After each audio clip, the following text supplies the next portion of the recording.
Assalamualaikum warahmatullahi wabarakatuh.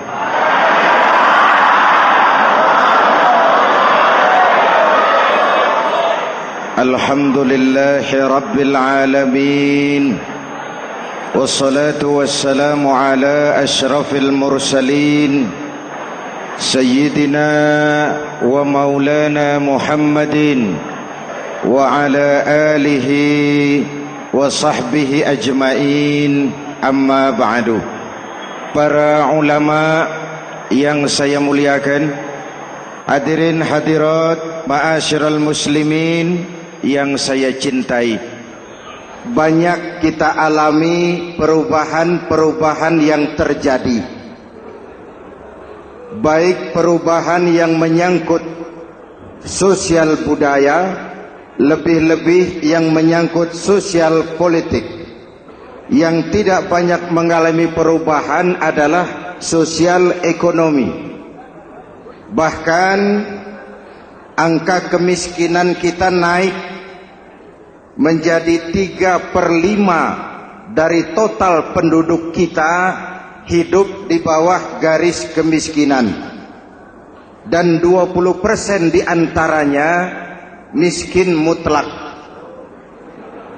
Perubahan-perubahan yang terjadi menyadarkan kita kepada kebenaran Al-Quran ketika Allah menyatakan wa tilkal ayyamu nudawiluha bainan nas.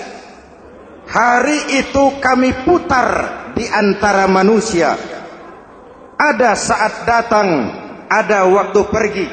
Ada hari lahir, ada saat kembali, ada waktu dilantik, ada saat menyerahkan jabatan.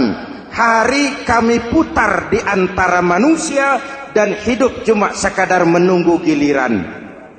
Soalnya kemudian di tengah perubahan-perubahan yang terjadi begitu cepat, what must we do now?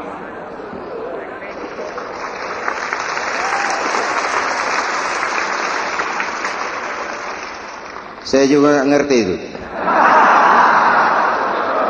Yang penting kan penampilan. Saudara-saudara kaum muslimin di seluruh tanah air, jadi pemimpin adalah pelayan bagi orang yang dipimpinnya. Okelah, perbaikan ekonomi, pembukaan lapangan kerja baru kita serahkan kepada pemerintah, karena kita percaya mereka orang-orang terpilih belaka yang dipilih dengan kepercayaan akan mampu membawa rakyat keluar dari kesulitan. Amin. Tugas kita sekarang di zaman susah meluruskan akidah. Jangan sampai mbah dukun yang naik ke permukaan. Betul? Islam misinya yang pertama membebaskan manusia dari kemusyrikan. 13 tahun Rasul berjuang di Mekah, menanamkan akidah, meluruskan keyakinan, membentuk iman. 13 tahun membebaskan manusia dari belenggu kemusyrikan. 13 tahun menanamkan la ilaha illallah Muhammadur Rasul dengan seluruh konsekuensinya. Kalau saya yakin tidak ada Tuhan selain Allah, saya tidak akan minta tolong kecuali hanya kepada Allah. Saya tidak akan pernah takut kecuali hanya kepada Allah. Saya tidak akan menggantungkan hidup kecuali hanya kepada Allah. Saya tidak akan minta rizki kecuali hanya kepada Allah. Saya tidak akan melarikan persoalan kecuali hanya kepada Allah. Kalau konsekuen dengan keyakinan ini, mbah dukun nggak dapat tempat.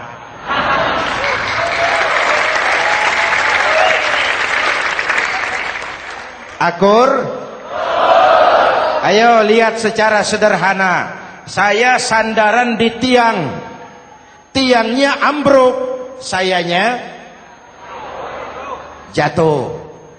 Saya sandaran di tembok, temboknya runtuh, saya juga runtuh. Saya sandaran kepada orang kaya, dia jatuh miskin, saya bangkrut. Saya sandaran kepada jenderal, dia pensiun, saya selesai. Tapi kalau saya sandaran hanya kepada Allah, Allah tidak akan pernah miskin, Allah tidak akan pernah lumpuh, Allah tidak akan pernah terpuruk, dan Allah tidak akan pernah berkurang kekuasaannya.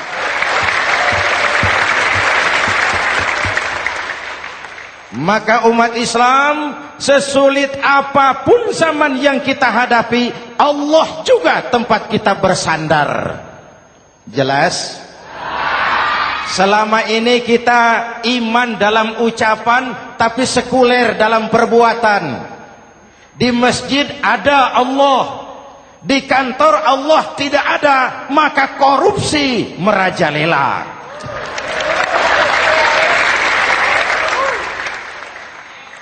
Di masjid ada Allah, di pasar Allah tidak ada, maka timbangan tetap curang. Kita iman dalam ucapan, tapi sekuler dalam perbuatan. Oleh karena itu, sesulit apapun zaman yang kita hadapi, iman jugalah pegangan kita, Allah juga tempat kita bersandar. Boleh zaman berubah, akidah jangan sampai goyah.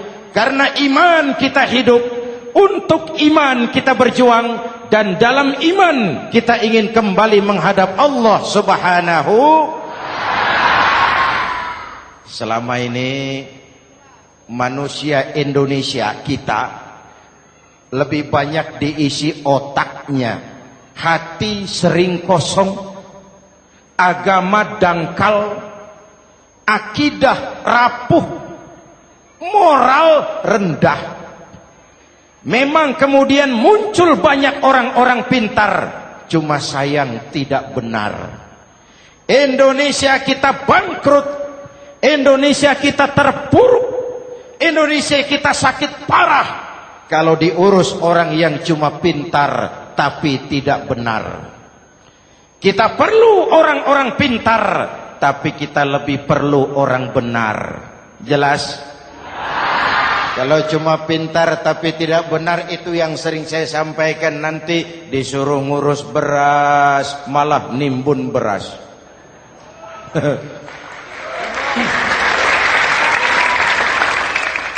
Disuruh ngurus laut malah jadi bajak laut. Disuruh ngurus hutan rame-rame jadi orang hutan. Jutaan hektar hutan Indonesia kita ini merupakan kekayaan sumber daya alam kita yang harus digunakan bagi sebesar-besar kemaslahatan rakyat. Yang disuruh ngurus hukum malah bikin hukum seperti pisau, tajam ke bawah, tumpul ke atas. Jangan heran lalu di masyarakat muncul street justice, pengadilan jalanan, sebagai refleksi dari ketidakpuasan melihat sikap hukum yang sangat berpihak. Kalau yang kecil salah, hukum cepat-cepat ditegakkan.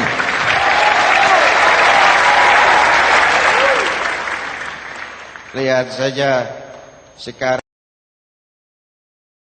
sekarang ini kalau orang terkenal banyak uang punya masalah, antri yang bela. Betul? Tapi saudara lihat si Marsinah di Jawa Timur, si Sengkon dan Karta di Jawa Barat, si Udin Bernas wartawan Jogja, terseok-seok mencari keadilan, sampai hari ini urusannya masih remeng-remeng. Kenapa bisa begitu? Jawabannya sederhana, tidak ada fulus. Ada fulus mulus, tidak ada fulus manfus. Betul? Jangan sampai para penegak hukum kita terjebak pada lagu baru, maju tak gentar membela yang bayar. Biar bertentangan dengan nurani, biar bertentangan dengan public opini, biar bertentangan dengan rasa keadilan. Siapa yang bayar, itulah majikan. Mau benar atau salah, belain terus. Kalau seperti inilah hukum kita, mafioso keadilan akan tetap gentayangan. Hadirin yang saya hormati, 13 tahun beliau berjuang di Mekah, meluruskan keyakinan, memantapkan akidah, meneguhkan iman. Dari situ segalanya dimulai, dan ke situ segalanya akan menuju. Intan paling mahal, mutiara paling berharga, tidak lain adalah nilai-nilai keimanan. Kalau itu sudah tergadai, apalagi yang bisa kita banggakan dalam kehidupan ini? Kita merasa harta kita berharga, belum ada artinya ketimbang iman. Kedudukan kita punya nilai pun belum ada artinya ketimbang dengan nilai-nilai keimanan. Itu intan paling mahal, itu mutiara paling berharga. Harta baru ada manfaatnya kalau dilandasi dengan iman. Jabatan dan kedudukan baru terasa gunanya kalau dilandasi dengan keimanan. Kalau jabatan lepas dari iman, yang akan lahir Fir'aun baru. Jelas? Kalau harta terlepas dari iman, yang akan muncul adalah konglomerat Korun. Kalau ilmu pengetahuan terlepas dari nilai dasar keimanan, maka yang akan muncul adalah ilmuwan pelacur yang menyalahkan yang benar, membenarkan yang salah untuk kepentingan pribadi. Dan kondisi seperti itu tidak akan membuat kita makin sehat. Oleh karena itu, pada kesempatan ini, pesan pertama saya, menghadapi zaman susah, tetap jaga akidah. Tetap pelihara keyakinan. Kesulitan bukan untuk ditakuti, untuk diatasi.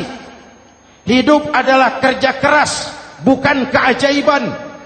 Perubahan tidak akan datang hanya dengan simsalabim abragadabra. Perubahan tidak akan muncul hanya dengan berandai-andai. Perubahan tidak akan turun dari langit seperti turunnya embun di waktu malam. Perubahan adalah kerja keras. Sehingga Al-Quran membimbing kita, innallaha la yughayyiru ma biqaumin hatta yughayyiru ma bi anfusihim. Allah tidak akan mengubah keadaan suatu bangsa kalau mereka tidak mau mengubah apa yang ada di dalam diri mereka. Yang ada di dalam diri itu rule of thinking, state of mind, cara kita berpikir, cara kita memandang kehidupan, cara kita mengatasi persoalan. Hadirin yang saya hormati, inilah iman. Berangkat dari ini kita menyadari, ini ujian buat kita rakyat. Dan kita rakyat Indonesia ini kalau sama susah sih sudah kenyang. Ya Pak? Ya Pak? Kita ini sebagai bangsa mengalami apa yang disebut oleh Bung Karno up and down. Naik, turun, timbul, tenggelam, pasang, surut.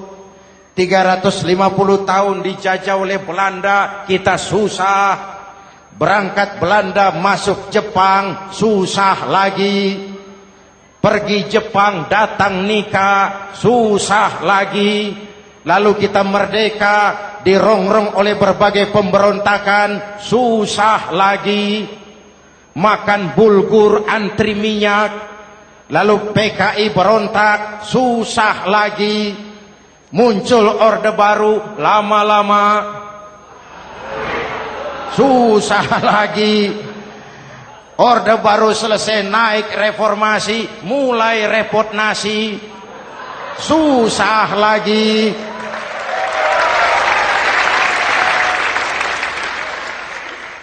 Kalau susah kita ini sudah akrab, sudah intim. Mestinya kalau sudah susah seperti itu, jangan salah sikap menyikapi kesusahan. Jangan sampai kita potong kompas, ambil jalan pintas, terjebak menghalalkan segala cara. Itu tidak akan menguntungkan, itu tidak akan menyelesaikan. Kalaupun selesai, nampaknya penyelesaian sesaat, dan penyelesaian sesaat bukan penyelesaian yang sebenarnya. Karena itu tetaplah dalam koridor keimanan. Boleh zaman berubah, akidah jangan sampai goyah. Silahkan masa berganti, tapi keyakinan jangan mati. Sekali la ilaha illallah, sampai tetes darah paling penghabisan, tetap la ilaha illallah. Sanggup? 3 orang. Sanggup? 21. Sanggup? Kalau sanggup kita harus konsekuen. Saudara-saudara di seluruh tanah air, misi yang kedua dari Islam setelah membebaskan manusia dari kemusyrikan, membebaskan manusia dari ras diskriminasi, mengikat manusia dengan tali akidah. Sebelum Islam datang, manusia dibedakan oleh warna kulit, manusia dibedakan oleh faktor keturunan, manusia dibedakan oleh faktor harta dan benda. Adalah Rasul yang mengajarkan, innallaha la yanzuru ila suwarikum wala ila amwalikum walakin yanzuru ila qulubikum wa a'malikum. Allah tidak melihat potonganmu, Allah tidak melihat hartamu. Yang Allah lihat itu adalah hatimu dan amal perbuatanmu. Jauh sebelum Amerika teriak-teriak membanggakan apa yang mereka sebut sebagai Declaration of Independence, Nabi sudah mengajarkan kepada kita semua, An-nas kulluhum li Adam wa Adam min turab, la fadla li Arabiyyin ala ujamiyyin illa bittaqwa. Seluruh manusia berasal dari Adam. Adam diciptakan dari tanah. Tidak ada kelebihan Arab dengan yang bukan Arab kecuali takwanya. Jauh sebelum Amerika mencanangkan bahwa semua manusia dilahirkan sama, that all men are created equal.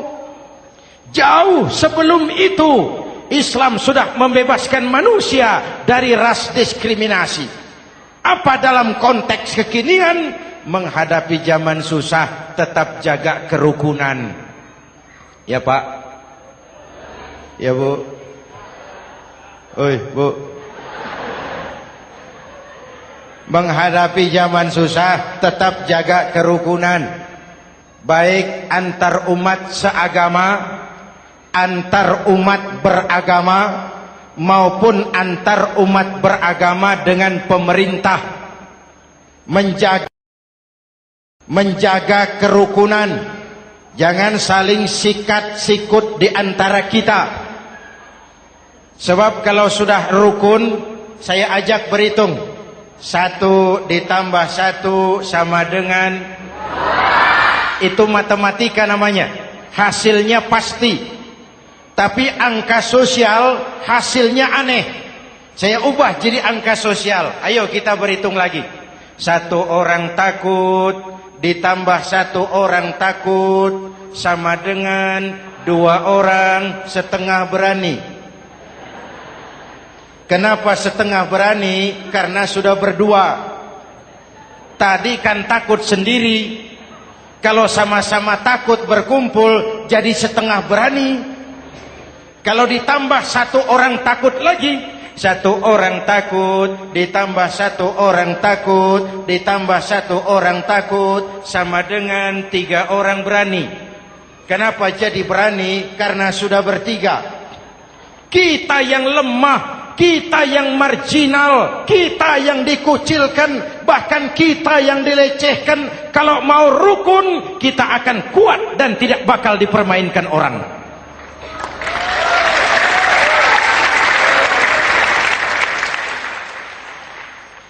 Tapi kalau rukunnya yang satu mau menikam yang lain, saya ajak berhitung lagi.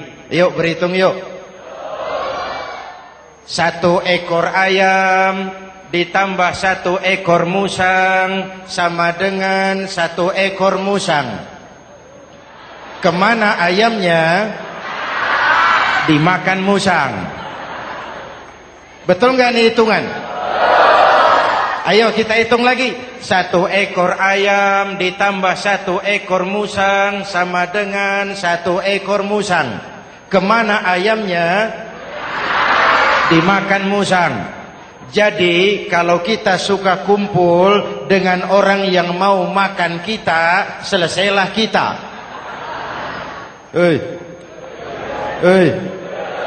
Maka kalau merasa kita ini ayam, yuk kumpul sama-sama ayam, pulang ke kandang ayam. Kalau ada ayam kumpul ke kandang musang, itu namanya ayam minum baygon. Jelas? Menjaga kerukunan. Pertama, antar umat seagama, sesama muslim harus saling menjaga, harus saling memelihara. Baik dia muslim yang jadi kapolri, baik dia muslim yang jadi kasat, baik dia muslim yang jadi pengusaha, baik dia muslim yang jadi petani, nelayan, guru, semua komit menjaga semangat kebersamaan, rukun antar umat seagama. Jelas? Jelas? Hadirin yang saya hormati, atas dasar itu saya ingatkan kembali, kita semua ingin persoalan terorisme dilepaskan kaitannya dari agama manapun. Tidak ada kaitannya terorisme dengan Islam, dengan Kristen, dengan Hindu, dengan Buddha. Tidak ada kaitannya terorisme dengan pondok pesantren.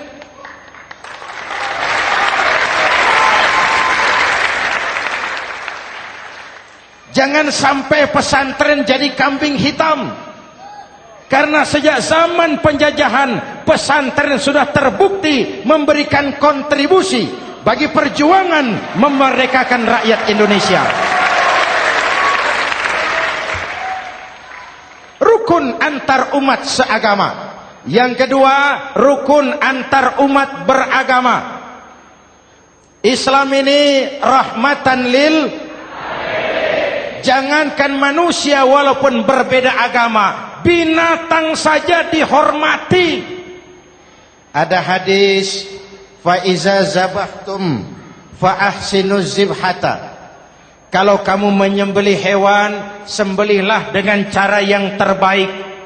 Jangan menyembelih ayam dengan pisau tumpul. Itu namanya tidak berperi kebinatangan. Yang kecil lagi, saudara buka babul istinja, makruh buang air kecil di tanah yang berlubang. Sebab apa? Pertama, menjaga kesehatan. Siapa tahu di lubang yang saudara buang air kecil itu ada gas beracun. Kalau tidak, melindungi binatang yang ada di dalam lubang. Siapa tahu di lubang yang saudara buang air kecil itu ada semut sedang rapat membahas terorisme.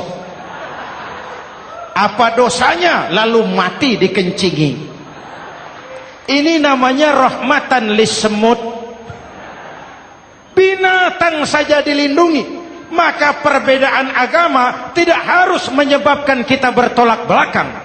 Perbedaan agama bukan alasan untuk saling bermusuhan. Apalagi kita sudah menyadari tentang kemajemukan kita, tentang kebinekaan kita, tentang keragaman kita. Rukun antar umat beragama. Saling menghormati, saling menghargai, tapi tetap dalam batas lakum dinukum. Lalu rukun antar umat beragama dengan pemerintah. Hadirin yang saya hormati, yang benar kita dukung, yang salah kita perbaiki dan kita tegur menurut cara-cara yang diajarkan oleh agama kita. Dan sholat berjamaah, pendidikan bernegara yang paling bagus. Tadi kita sholat ada imam, ada makmum, betul? makmum wajib ikut imam kalau imam benar sholatnya. Rakyat wajib ikut pemimpin kalau pemimpin benar mimpinnya. Masyarakat Islam ini loyal. Masyarakat Islam ini bukan pemberontak. Masyarakat Islam ini taat dan setia. Kapan? Kalau imamnya benar. Imam takbir, makmum. Imam ruku, makmum. Imam i'tidal, makmum. I'tidal. Imam sujud, makmum. Tapi kalau imam keliru, mestinya imam ruku malah sujud. Salah imam ini. Tegur. Siapa yang wajib negur? Makmum yang saf terdepan. Anggota DPR.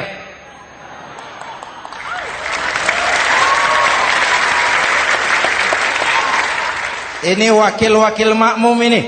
Saf di depan ini. Kalau imam keliru mereka paling tahu. Ngomong. Tegur. Bagaimana negurnya? Ada aturan main. Mestinya ruku imam sujud. Salah ini imam. Subhanallah. Kan begitu negurnya. Betul?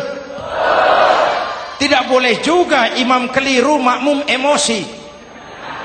Main pegang. Weh makmum salah. Hoi hoi. Kacau sholat. Betul? Anggota dewan ini saf di depan. Itu kalau imam keliru. Satu saat imam buang angin. Namanya manusia bisa buang angin toh. Apa makmum lalu berkata, demi kesetiaan saya kepada imam, imam buang angin, saya lebih keras lagi. Itu namanya fanatisme buta, loyalitas yang goblok. Imam buang angin, minggir. Iyyaka na'budu wa iyyaka nasta'in. Sampai situ imam buang angin, minggir imam. Lalu saf yang di depan maju. Tidak usah bikin solat baru, teruskan pekerjaan imam. Ihdinas siratal mustaqim. Teruskan. Kenapa? Kalau bikin solat baru lagi, nanti buang angin lagi. Bikin lagi solat. Kapan selesainya solat? Kapan selesainya membangun negara ini? Yang penting imam tahu diri, buang angin, minggir.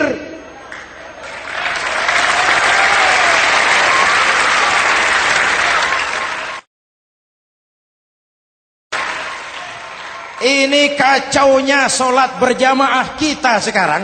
Kacaunya negeri kita sekarang. Banyak imam sudah buang angin, gengsi. Diam aja merasa nggak punya salah. Dikasih tahu sama makmum, imam tadi buang angin ya, malah jawab sedikit. Apa kalau sedikit lalu tidak batal solat itu? Mekanisme kehidupan sosial yang diatur lewat tuntunan solat berjamaah. Sehingga Nabi berpesan, kun imaman muta'an au ma'muman muti'an fala takun thalisan jazu'a. Kalau jadi pemimpin, jadilah pemimpin yang ditaati.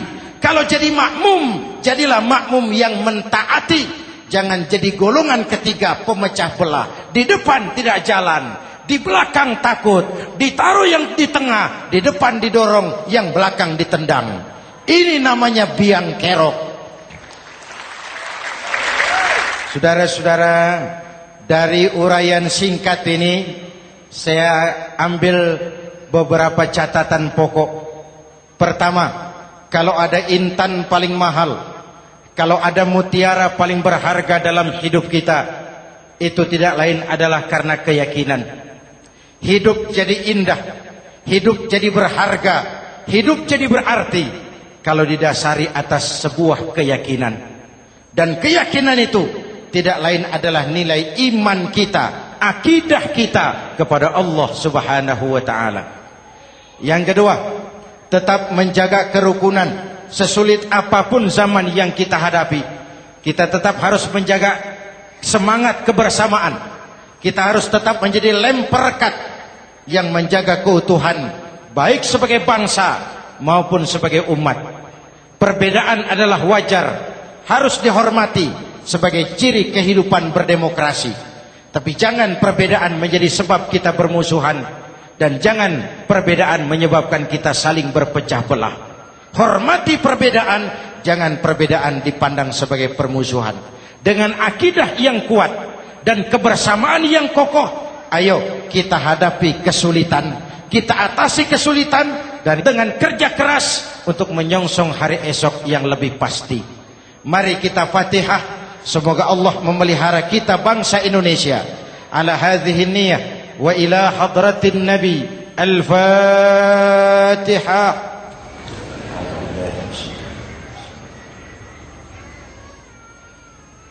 Iyyaka na'budu wa iyyaka nasta'in. Ihdinas siratal mustaqim. Siratal ladzina an'amta 'alaihim. Bismillahirrahmanirrahim. Amin. Alhamdulillahi rabbil alamin. Allahumma salli wa sallim mubarak ala sayyidina Muhammadin wa ala alihi wa sahbihi ajma'in. Allahumma rabbana taqabbal minna salatana wa siyamana wa qiyamana wa takhassu'ana wa ta'abbudana wa tammim taksirana ya arhamar rahimin. Allahumma aslih man fi salahihi salahul muslimin. Allahumma ahlik man fi halakihi salahul muslimin. Allahumma rabbana la tu'akhizna in nasina aw akhtana. Rabbana wa la tahmil alaina isran kama hamaltahu ala alladhina min qablina. ربنا ولا تحملنا ما لا طاقة لنا به واعف عنا واغفر لنا وارحمنا أنت مولانا فانصرنا على القوم الكافرين. اللهم اجعلنا من السعداء المقبولين ولا تجعلنا من الأشقياء المردودين. أفضل ما قلته أنا والنبيون من قبلي لا إله إلا الله.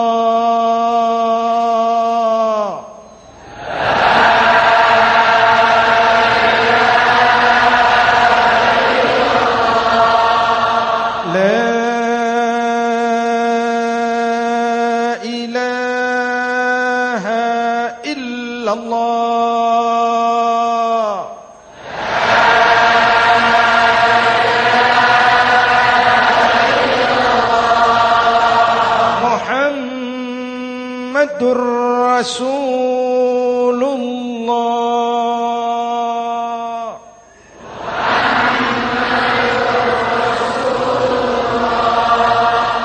Sallallahu alaihi wa alihi wa sallam. Kalimatu haqqin 'alaiha nahya wa 'alaiha namut wa 'alaiha wa biha nub'atsu insyaallah minal aminin minal aminin minal aminin rahmatika ya arhamar rahimin.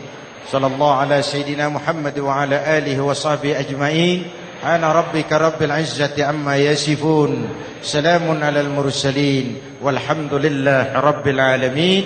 Jumpa lagi di lain kesempatan insyaallah. Wassalamualaikum warahmatullahi wabarakatuh.